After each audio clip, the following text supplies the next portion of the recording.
Bonjour à tous et bienvenue à la 8e semaine de LCS. On est à la fin de la deuxième journée. On est avec Cabochard qui vient juste de finir son match contre Fnatic, qui vient de gagner. Donc, vous venez de faire une des semaines, je pense, les plus difficiles de votre Spring Split. Vous avez affronté les deux des meilleures équipes du moment. Quel bilan tu tires de cette semaine? Est-ce que vous vous attendiez à mieux ou est-ce que ce 1-1 est satisfaisant? On s'attendait à mieux. Avec notre position, on était premier et tout. On s'attendait vraiment à. Enfin, c'était pas sûr qu'on allait faire le 2-0, mais on espérait quand même, parce que la victoire contre G2 nous aurait assuré le top 2, je pense, avec la semaine qui arrive. Donc là, c'est un peu dommage. Non, il va y avoir assez peu de chance, je pense, que soit H2K soit G2 perdent, parce qu'ils ont des.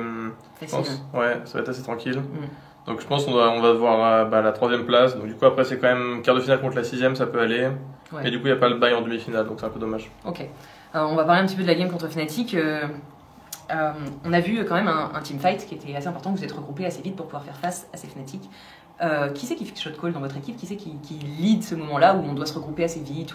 Est-ce que c'est une avis général parce que vous êtes assez entraînés ensemble ou est-ce qu'il y a un shot caller principal? En fait, c'est quelque chose quand on aura la team comp, on va définir en fait qu'est-ce qui va nous permettre de gagner en gros. Donc ça va être assez facile, ça va dépendre de notre champion. Par exemple, si on a un split push, si on a plutôt un tank, si là on avait GP qui pouvait peut-être faire un peu ça. On a réalisé que du coup notre Kalista était assez faible, et si on joue autour de ça et qu'on groupait, on pouvait gagner des teamfights en fait. On devait jouer autour de vraiment teamfight avec cette comp. Donc du coup on s'est dit c'est Casting surtout qui va avoir le. Après que nous on est défini, qui va dire on va plutôt jouer sur cette partie de la carte, ou plutôt jouer teamfight ou split push. Et après, on a essayé de faire des pics ou siege en mid, surtout on a commencé, je trouve. Et après, on a continué. Et cette équipe Fnatic, depuis les IEM, les gens la disent, la toile l'a dit, vraiment changé, Fnatic 2.0 post-IEM. Vous leur avez moins roulé dessus, si je puis dire, que la première fois. Est-ce que tu sens cette différence? Est-ce que tu sens une amélioration après ce training intensif des IEM? Ouais, je pense qu'ils sont meilleurs, c'est sûr, mais.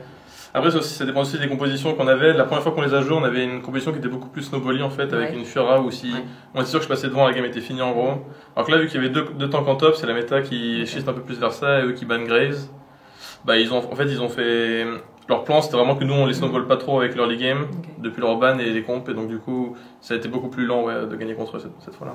En parlant de la méta top lane, qu'est-ce que tu ressens comme changement par rapport à la saison 5? Est-ce que tu penses que ton rôle a plus ou moins d'impact que la saison dernière dans une game?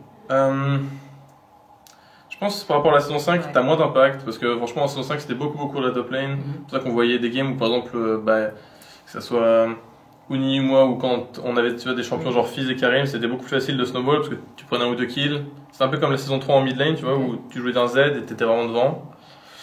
Là tu peux jouer différents types en fait. Tu peux choisir du split push, soit tu peux jouer beaucoup utilité avec Poppy, Nautilus, ce genre de pick. Il y a les TP qui sont très importants et c'est pas autant centrique de la top lane, mais t'as toujours un rôle très important à jouer quand même. Vous avez toujours en parlant de cette top lane, vous avez pris quand même des pics. Vous êtes une des seules équipes à prendre des pics qui sortent un petit peu de l'ordinaire. Je vais pas dire exotique parce que Lucian c'est pas exotique, mais tu le déplaces de zone. D'où ça vient ces idées? Est-ce que c'est un travail de groupe? Est-ce que vous faites les drafts ensemble ou est-ce que ça vient du coach en fait, plutôt ces propositions de pics parce qu'il vous connaît? Non, on va faire les drafts ensemble, mais ça vient. En fait, surtout, on va se dire en début de semaine qu'est-ce qui a été pick, qui a été up, par exemple avec tel ou tel patch, ou qu'est-ce qui pourrait être. Des fois, tu as des pics qui sont up de plus en plus, un tout petit peu, mais au fur et à mesure, ça devient un gros buff.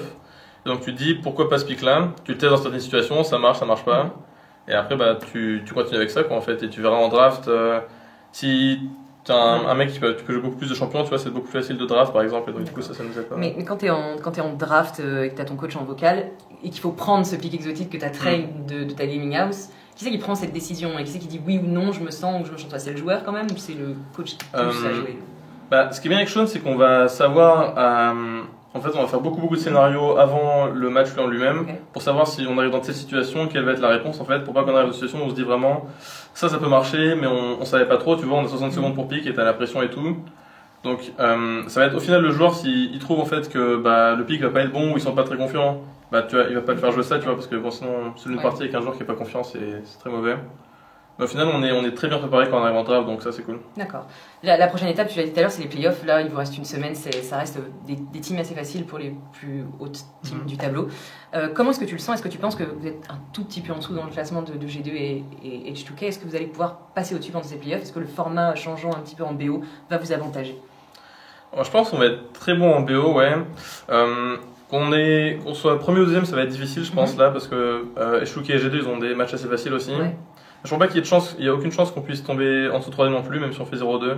Je crois pas, non. Parce qu'on est devant Fnatic et UOL qui ont perdu aujourd'hui. Voilà, c'est ça. UOL a perdu. Donc ouais, on va voir si peut avoir un truc où Element ou quoi ils sortent une bonne game contre HTK, ça peut qu'ils descendent, après il y aura un tiebreaker, ça peut être cool. Mais sinon on s'attend à être 3ème du coup là et jouer contre les 6ème en quart de finale et après on va avancer quoi. Ok. T'es considéré un peu comme un vétéran de la scène, enfin vétéran, je mets des guillemets, mais disons que t'as fait plus d'un split. Ouais.